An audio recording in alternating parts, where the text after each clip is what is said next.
Dans son studio de Toronto, Denise David termine les retouches d'une robe pour une cliente. Depuis toute petite, elle a su qu'elle voulait être styliste, mais a toujours dû compter sur son savoir-faire pour se faire un nom. Je ne pense pas qu'on soit mis en valeur, je ne pense pas qu'on a de plateforme.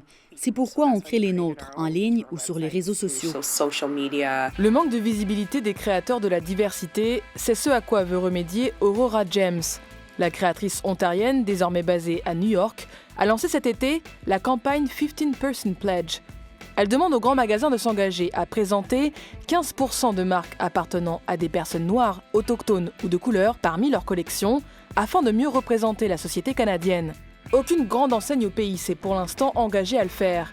Mais plus tôt cette semaine, la baie d'Hudson s'est associée avec la plateforme Inland pour proposer jusqu'à la fin de l'année une boutique en ligne sur son site où 40% des marques présentées seront issues de la diversité. C'est seulement pour 3 mois, ça devrait être à l'année longue, estime Andrea Barrett. Donnez-leur les mêmes opportunités qu'aux autres designers. Donnez-leur de l'espace dans vos magasins, dit-elle. Et ce n'est pas chose facile selon la styliste Sena Aoe. Elle a lancé en 2016 sa marque Kegeo, qui utilise des tissus africains. Je ne vais pas nommer la compagnie, mais je me suis approchée d'une chaîne ici. Et j'ai voulu, je leur ai proposé que j'aimerais avoir quelques-uns de mes articles dans votre magasin et tout. Mais ils m'ont dit carrément qu'ils n'ont pas d'intérêt à cela.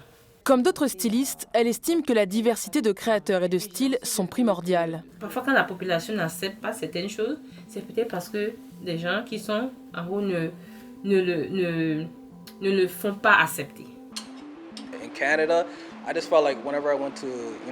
Au Canada, j'ai l'impression que chaque fois que je vais dans les grands magasins à la recherche de vêtements, ce sont toujours les mêmes choses. Je ne verrai jamais de nouvelles lignes de vêtements qui me correspondent.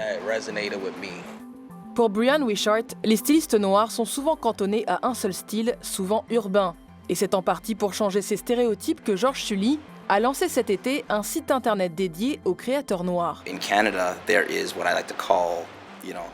Au Canada, ce racisme systémique, c'est un peu comme du monoxyde de carbone. C'est quelque chose que vous ne pouvez pas vraiment voir, mais qui affecte et continue d'affecter la plupart d'entre nous.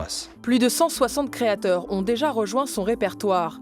Il espère aider à ouvrir la voie pour la prochaine génération, mais surtout qu'avec ce nombre, on ne puisse plus trouver l'excuse que les designers noirs n'existent pas. Ici Rosa Nicole, Radio-Canada, Toronto.